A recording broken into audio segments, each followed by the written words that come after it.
बिस्मिल्लाहिर्रहमानिर्रहीम। अस्सलाम वालेकुम। स्पोर्ट्स मैगजीन के साथ राजा असद अली खान हाजिर है। आपने हमारे गुज़िश्ता शो को पसंद किया, तारिक रहीम साहब के साथ गुफ्तगू को इंतहाई दिलचस्प करार दिया और इसके साथ ये भी फरमाइश की कि मोहम्मद इदरीस साहब से मुलाकात का बंदोबस्त किया जाए, तो हमने वो बंदोबस्त कर लिया है। आइंदा किसी प्रोग्राम में इदरीस साहब से गुफ्तगू पेश की जाएगी। अच्छी खबर ये है कि मोहम्मद इदरीस साहब जो कि फैसलाबाद में रहते हैं, तंदुरुस्त हैं, हाई स्पिरिट में हमेशा की तरह, और उन्होंने बड़ी अच्छी गुफ्तगू की। बड़ी इंटरेस्टिंग उनके बाद एस्पेक्ट थे, वो भी अब हमारे आने वाले प्रोग्रामों का एक हिस्सा होगी। आप जानते हैं कि वेस्ट इंडीज जो है इसकी आमद है इस माह की 8, 10 और 12 तारीख को मुल्तान में 3 T20 मैच खेले जाएंगे। पाकिस्तान की टीम तो फुल स्ट्रेंथ है, लेकिन अगर हम वेस्ट इंडीज को देखें तो सवाए कप्तान के और फिर वाइस कप्तान के बकिया तमाम कोई ऐसे सुपरस्टार नहीं है। लेकिन ये T20 क्रिकेट है और वो वेस्ट इंडियन है, वो जानते हैं कि पलटना कैसे है और झपटना कैसे है।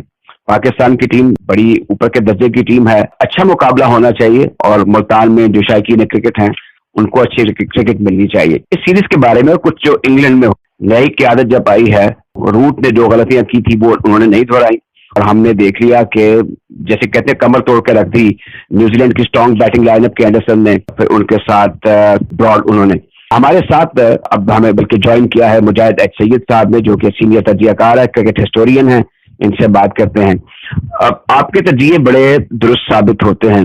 वेस्ट इंडीज एक तो जून में आ रही, हमने बिलावजह शोर मचाया हुआ है। शाह साहब, साउथ अफ्रीका जो है वो भी हिंदुस्तान पहुंचे, दिल्ली में वो पहला मैच खेलेंगे 9 तारीख को। उतनी गर्मी वहां जितनी लाहौर में है, तो मेरे ख्याल में अब ये सीजन ऑफ सीजन ये हर चीज अब बड़ी रिलेटिव सी कह रहा हूँ सब्जेक्टिव हो गई हुई है to the availability of the teams. क्या कहेंगे आप? सबसे पहले ये बात रहती है कि जो प्रोफेशनल क्रिकेटर होता है उसको हर हालात में हर मौसम में खेलना होता है, उसमें तो ये माना नहीं करता। सबसे पहले मैं वेस्ट इंडीज की तरफ आता हूँ। तो वेस्ट इंडीज का लिमिटेड ओवर क्रिकेट में बहुत बड़ा मुकाम है।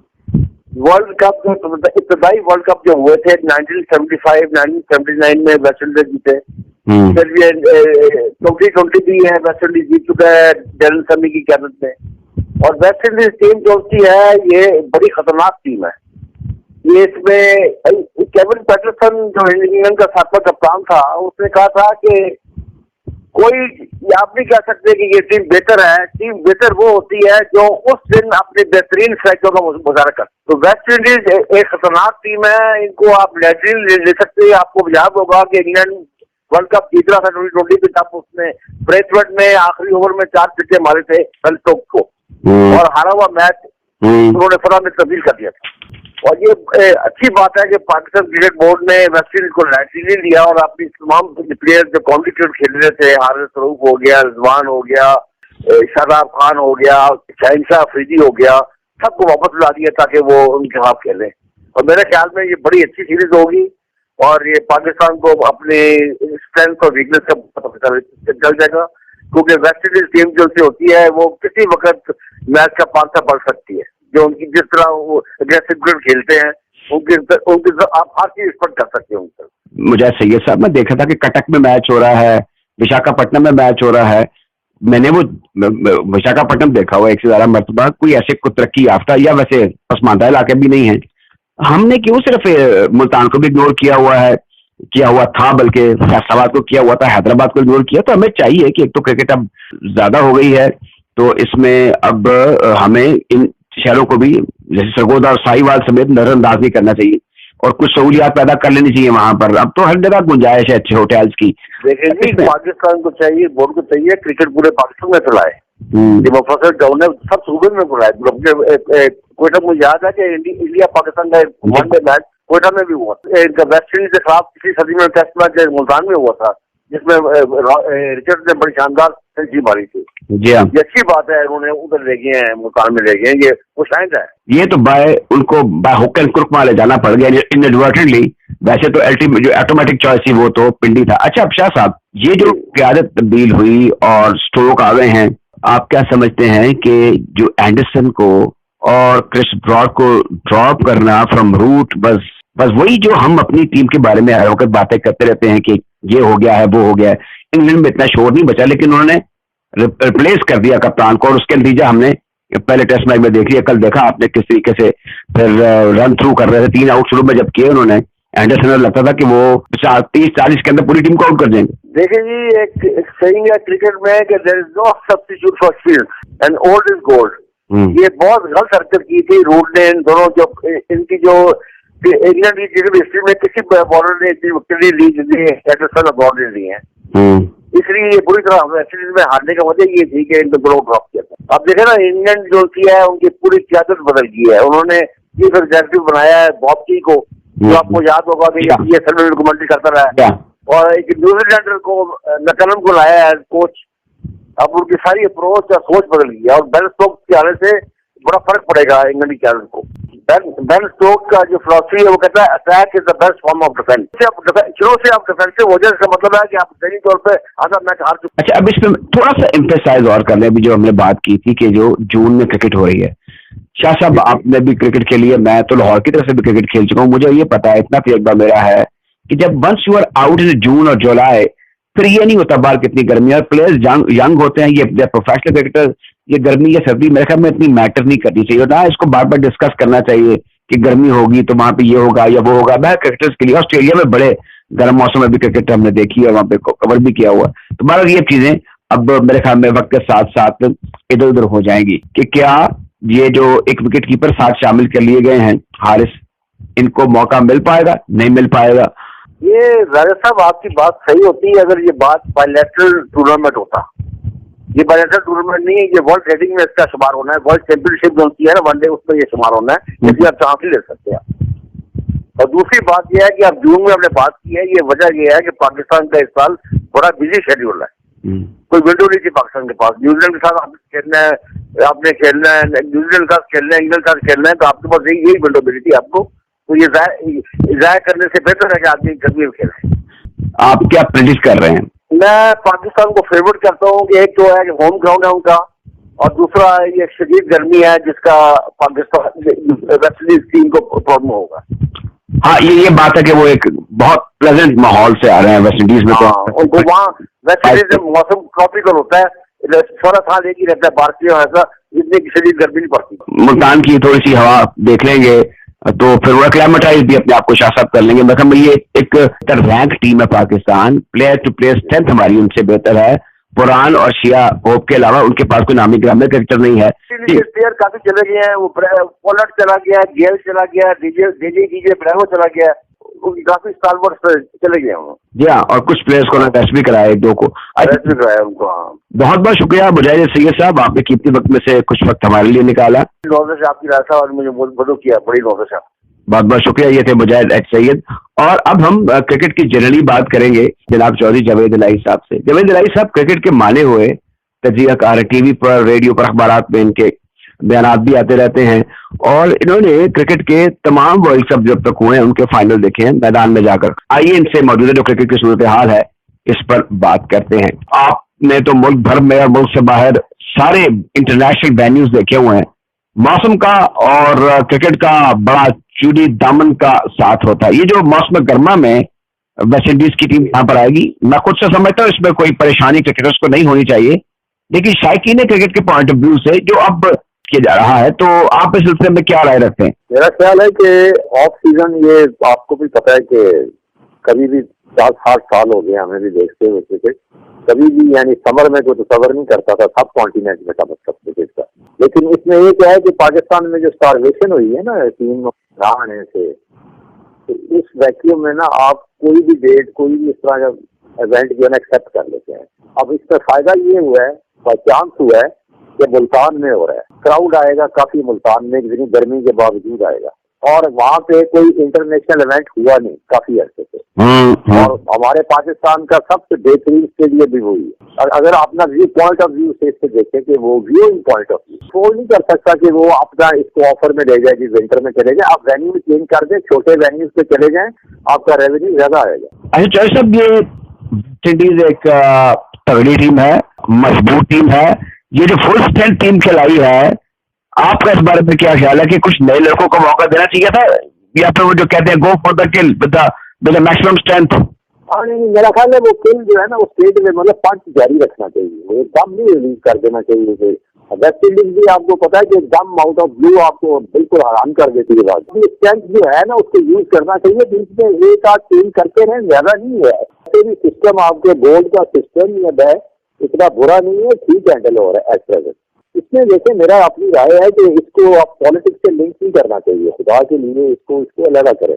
तो प्राइम मिनिस्टर चेंज हो गया, गवर्नमेंट चेंज हो गया, तो एक आदमी अगर ठीक काम कर रहा है तो आप उसको रिमूव कर दें, उसकी सारी एक साल की मेहनत भी जाए होगी, जो नया आएगा वो फिर साल लगाएगा और उसके बाद पता चला कि गवर्नमेंट भी खत्म होगी साल में। नॉन प्रोफेशनल बंदे आके इंटरव्यू करके भी इसको राजा साहब को उतार दे, फलां को लगा दे।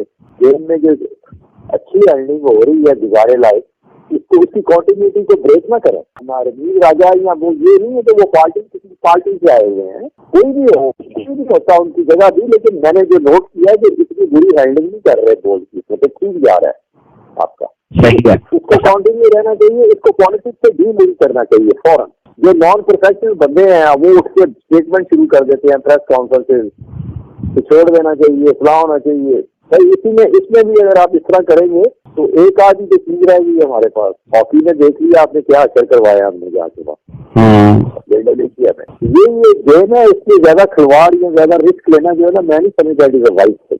अब हमें ये छठे 7 नंबर पर टेस्ट में होना चाहिए था, या हमारी क्रिकेट का वो लेवल जो एक आन बान शान थी उसके मुताबिक हम चल रहे हैं? मैं उस लेवल पे नहीं है, मैं नहीं समझता अभी तक आपकी वो अचीव किया, लेकिन स्लाइटली थोड़ा सा एज आया, बेटर आया थोड़ा सा निकल के, लेकिन वो नहीं आप कह सकते अभी भी कि आउट राइट आप किसी कॉम्पिटिशन में डिसाइड करके जाएं। ठीक है, एफर्ट से पुट होने चाहिए, कोशिश भी होनी चाहिए, और गोल भी नहीं होना चाहिए, लेकिन मैं नहीं समझता अभी टीम का फॉर्मेट इस लेवल का है। वो कहते हैं ना कि जो इस वक्त जो करंट इवेंट्स हो रहे हैं उसमें लग रहा है कि बेहतरी हो रही है। क्या आपने ऑस्ट्रेलिया का विजिट देखा?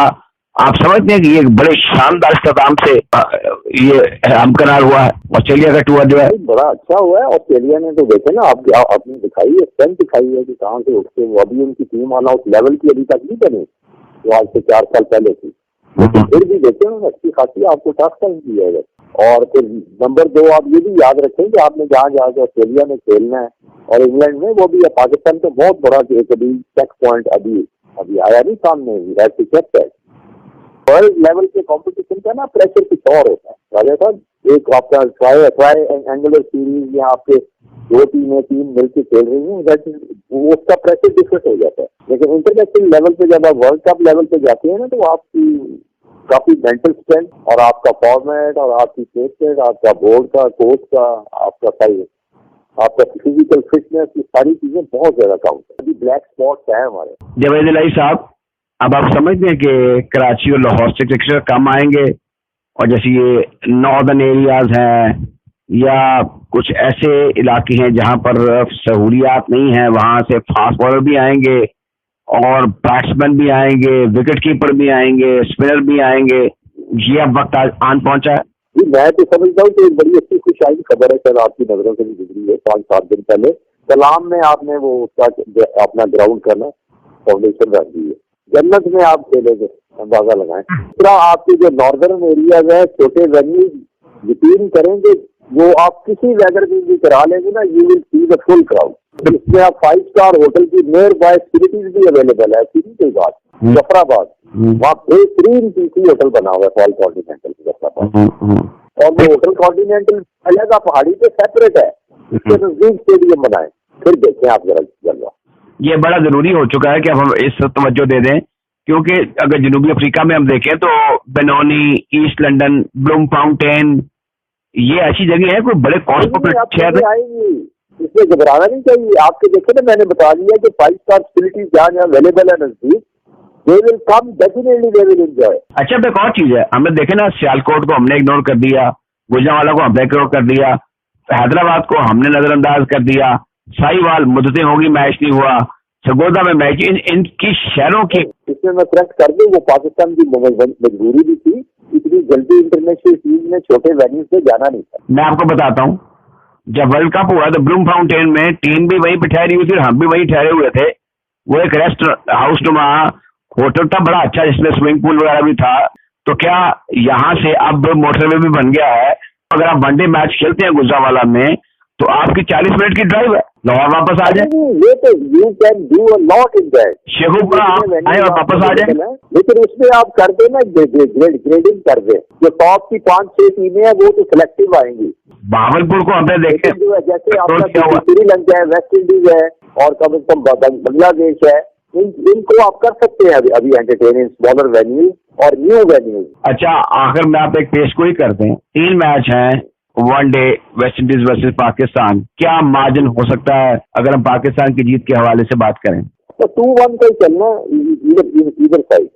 अच्छा तो ये रहेगा मार्जिन। और वेस्ट इंडीज को आप मुल्तान, आप मेरी चीज याद रखिएगा, छोटे वेन्यूज के ना जो इनकमिंग टीम्स है ना वो भी ज्यादा कंफर्टेबल फील करती है as far as the game is concern. For the reason की बड़ी सॉलिड रीजन होती है ना, आपके ऊपर प्रेशर होता है when you are going to play in the big venues, big ground, और एक आपके गेम में कुछ और होता है।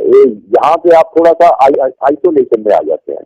अब मुल्तान का तो वेस्ट इंडीज को बाद को तो स्पेलिंग भी नहीं आते होंगे ऐसे प्लेयर है, वरना मुल्तान है वेरी गुड, मतलब होटलिंग भी बहुत अच्छी है वहाँ पे, बेहतरीन ज़ंज़िबार होटल है, बल्कि आपकी पूरी इंग्लैंड की टीम वहाँ खेल के गई है टेस्ट मैच।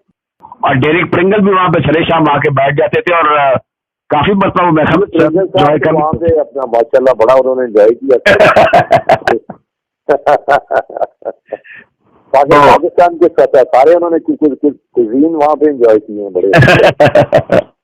अब मैं लोग ज्यादा करते हैं, और दूसरा छोटे वेन्यूज में इतना हाई इंटरेस्ट है ना गेम का, वो हमें कैच करना चाहिए, और इसी वजह से प्लेयर्स भी आएंगे छोटे वेन्यूज से, याद रखिएगा। तो मैंने आपको बेहतरीन वेन्यूज बता दी है, एक तो मुजफ्फराबाद जहाँ पे आपका बेहतरीन होटल है टॉप जी जी, और बेहतरीन जगह पे उन्होंने बनाया हुआ पहाड़ है सेपरेट, अच्छा। और वहाँ इतनी जगह है कि आप वहीं ग्राउंड बना सकते हैं। Can you imagine?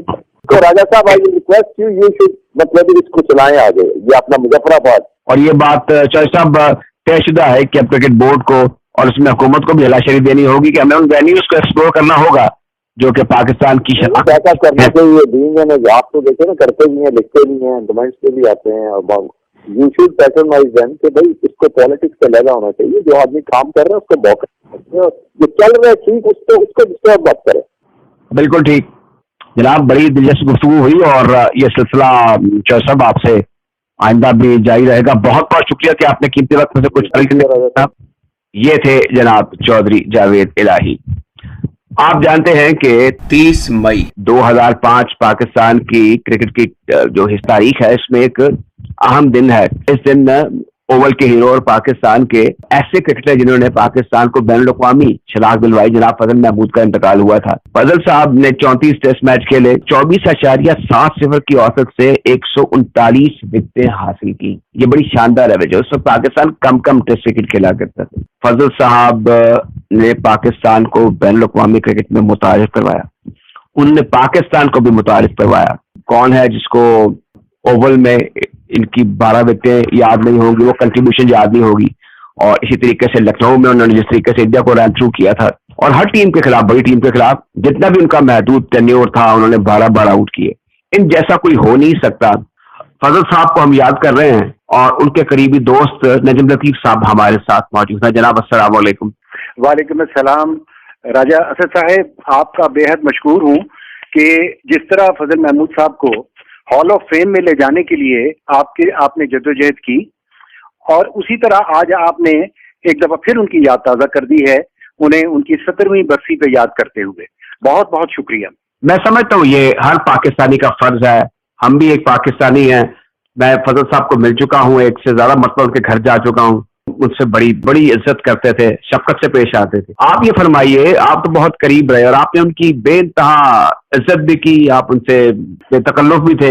मुझे लगता है हमने फजल साहब को काफी बुलाया, और जो हॉल ऑफ फेम में उनका इब्तदाई 4 नामों में नाम ना होना है, इस पर भी मातम ही कर सकते हैं। लेकिन बड़ा अच्छा हुआ कि रमीज राजा साहब ने आते ही ये फरिया सर अंजाम दिया। फजल साहब को आज हम याद कर रहे हैं, हम उनकी बहुत सी बातें करते हैं, लेकिन अब उनके लिए हम याद करने के साथ साथ कर क्या सकते हैं? देखिए, उसके लिए सबसे जरूरी बात यह कि जब फजल महमूद साहब का इंतकाल हुआ तो उस वक्त पीसीबी के चेयरमैन शहरयार मोहम्मद खान थे।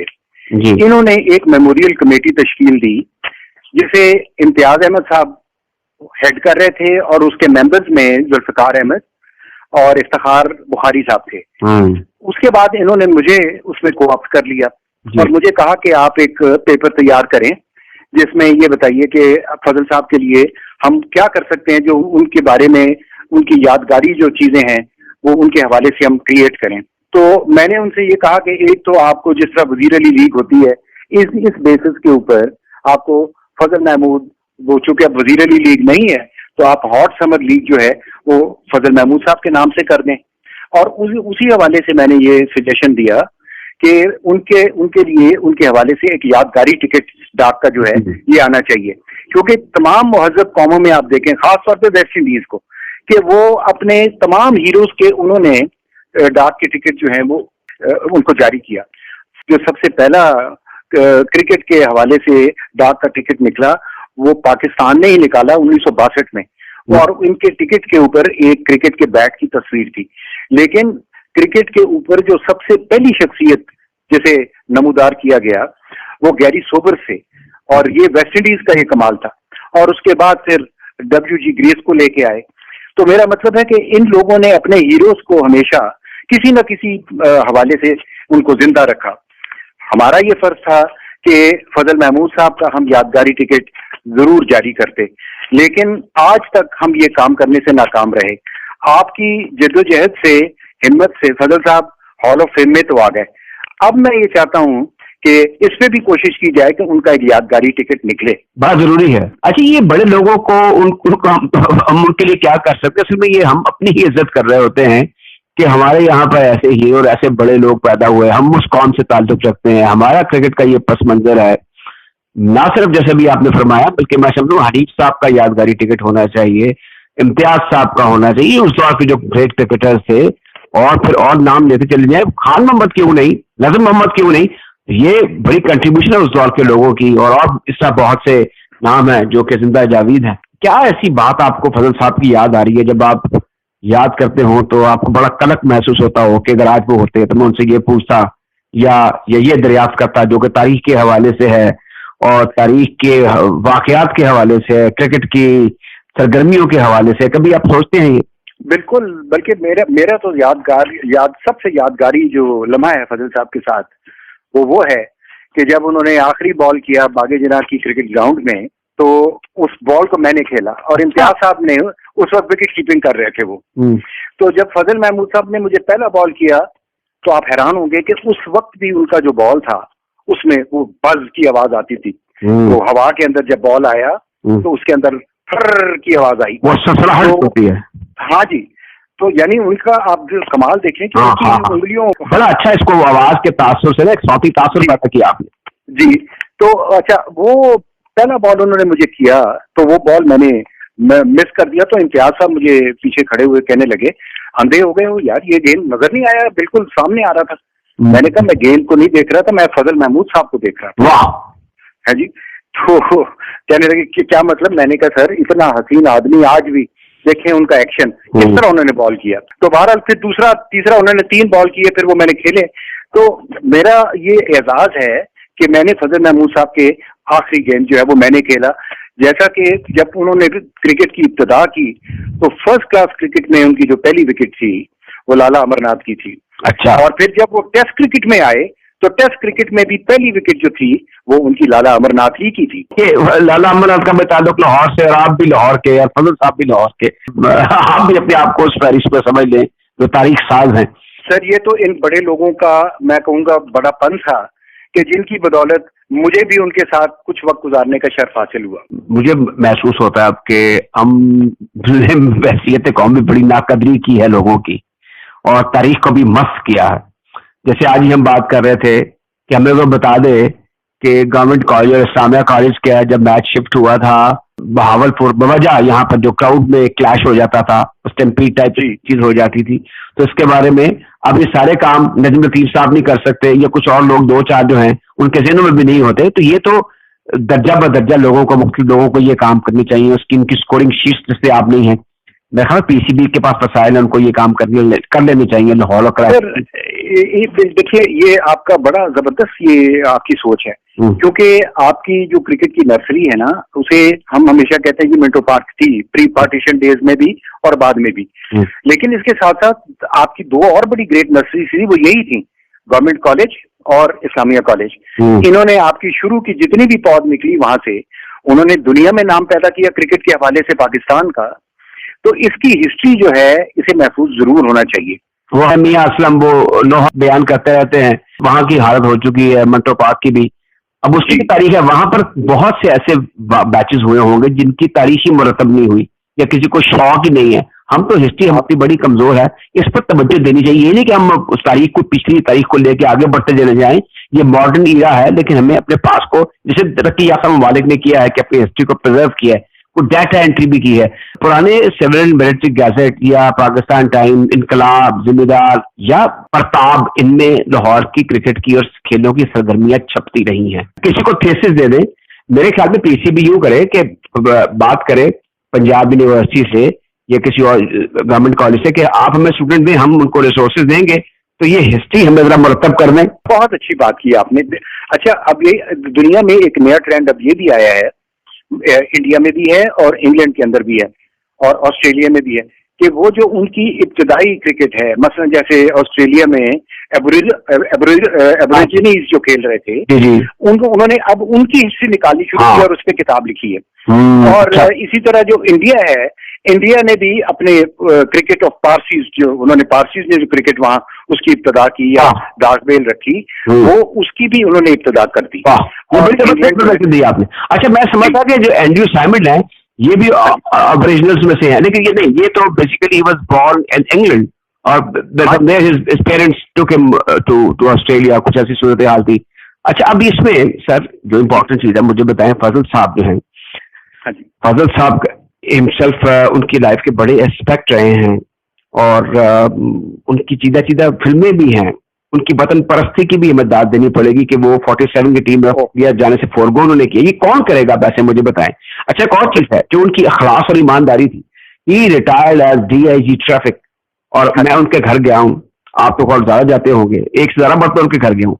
उनके का कमरा, उसमें बड़ा हुआ फर्नीचर, ये गवाही दे रहा था और चीख कर ये बता रहा था कि ये फजल महमूद है, ये वो शख्स है जिसने ईमानदारी से, अखलास के साथ, डेडिकेशन के साथ सरकारी मुलाजमत की है और टॉप की खिदमत की है पाकिस्तान की। और आप देखें किस शान से दुनिया से वो गए हैं कि लोग उनको अभी भी याद करते हैं, याद करने वाले।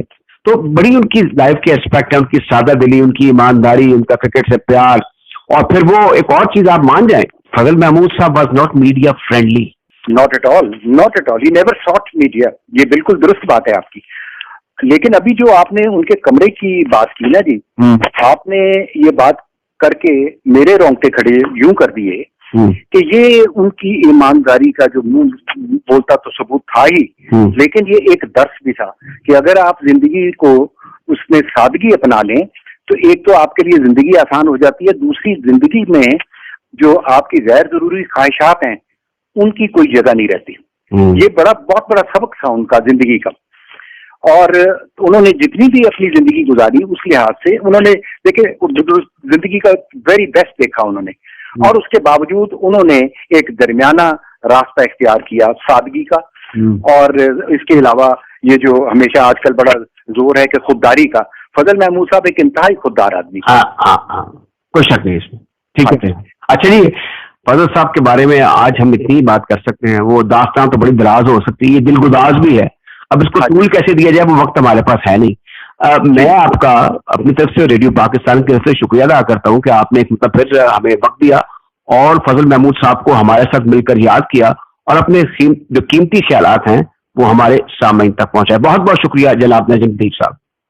राज साहब, मैं आपका सच तो ये है कि शुक्रिया नहीं अदा कर सकता, क्योंकि जितनी आपके अंदर हुब्बुल वतनी है और एहसास है, इसका जितना भी शुक्रिया अदा किया जाए वो कम है। मैं आपका भी ममनून हूं, आपने मेरे लिए तारीफी कलमात अदा की। आप एक सीनियर शख्सियत हैं। ये थे लाहौर जिमखाना क्रिकेट म्यूजियम के बानी और मुमताज मुहक्किक जनाब नजीम लतीफ। इसके साथ ही हमारे आज के प्रोग्राम स्पोर्ट्स मैगजीन का वक्त खत्म होता है। मेजबान राजा असद अली खान, प्रोग्राम के प्रोड्यूसर मियां महमूद अख्तर, मंतज़िम आला मोहतरमा नज़ाकत शकीला को इजाजत दीजिए। अल्लाह हाफ़िज़।